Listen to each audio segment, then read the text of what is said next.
For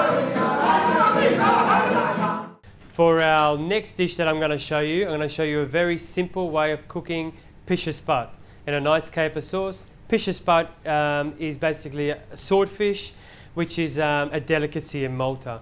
It comes into the Mediterranean through the channels. Here in Australia, it's basically up and down the east coast side of Australia. I'm going to show you a simple recipe. Here we go. All I'm going to use is some nice, beautiful swordfish steaks, some garlic, some onions, a little bit of tomato paste, olives, capers, and some chopped up mint, basil, and parsley. So I'm just going to go over to my fry pan. I'm just going to heat it up a little bit so it gets nice and hot.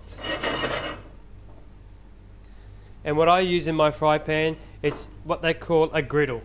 You get the marks on the fish, and you'll see what I mean at the end after I cook it. Once again, I like to use some light virgin olive oil.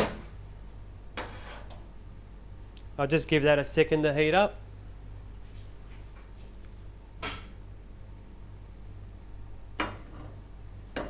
It's just about there.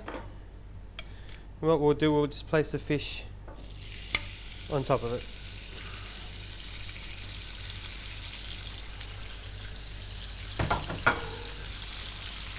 Now while that's cooking, I'll get some salt and pepper.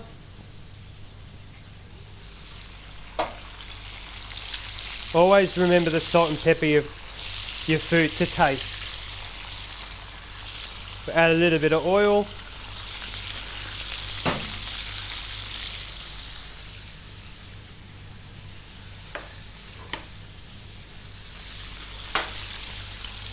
Roughly about a teaspoon of garlic. We'll heat that up.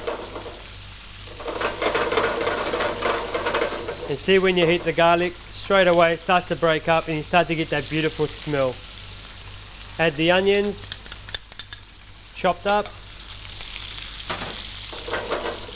While that's cooking along and just trying to get a little bit of colour, we're just going to jump back onto the fish and we're just going to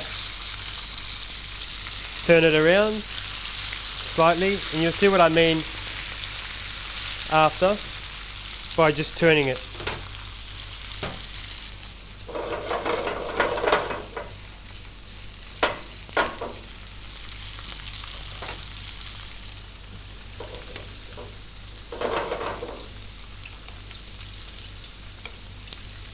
We just got to cook that onions till it gets nice and tender. Once it's tender, we'll add our tomato paste and our herbs.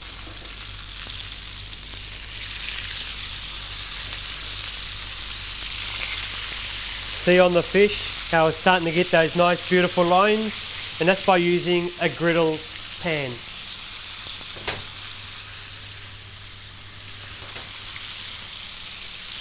Just salt the other side as well.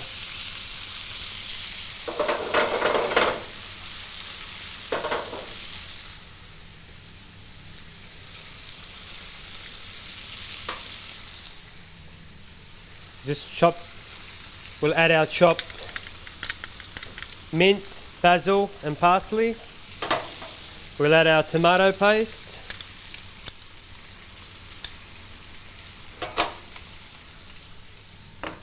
And the secret to this, not only that you add your capers, but you actually add the brine which the capers are marinated in. Now that, not many people use the brine. They normally throw it straight away and down the sink, down the gurgler. But I tend to use the brine because it gives my sauce that extra piece of oomph to it.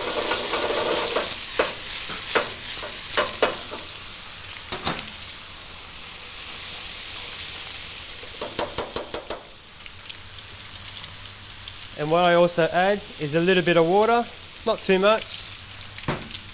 And what we do, we just let that simmer slowly, so all those flavours all start to work and mix together nicely. We just jump to our fish again and we'll just turn it one last time.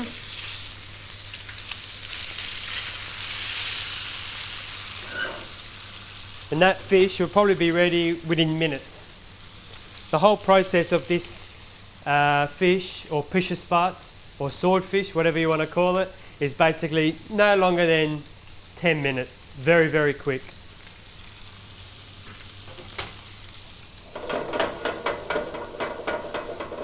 And the nice mint flavours is coming through. Once again, because we use a tomato paste, I'm going to add a little bit of sugar. Now the sugar, like I always do, I added just a pinch. It's basically to knock that acid out from the tomato. You don't want your fish being too acidy. Give that a stir.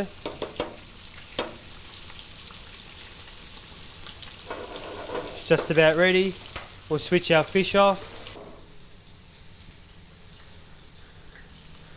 Now what we're going to do,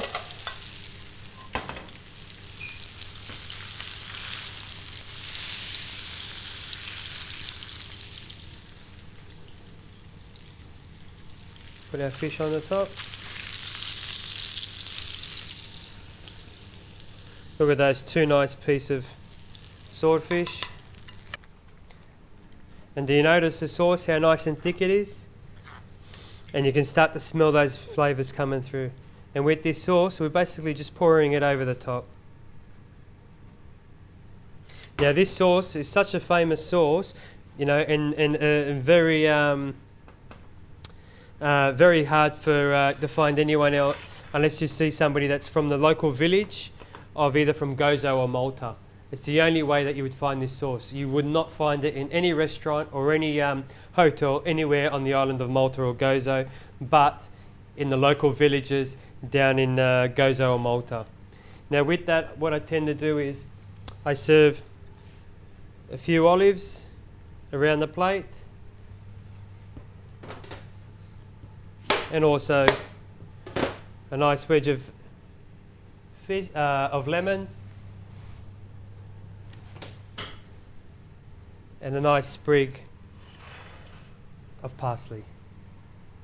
Absolutely quick, simple and beautiful. You just got to smell that flavour. It's beautiful. This is another one of my famous grandmother's dishes, our swordfish with beautiful caper sauce, served with a little lemon on the side. My favourite with this is a nice glass of Sauvignon Blanc, a nice glass of white wine. This dish has been passed down from generation to generation, like all my other dishes, and I've perfected it.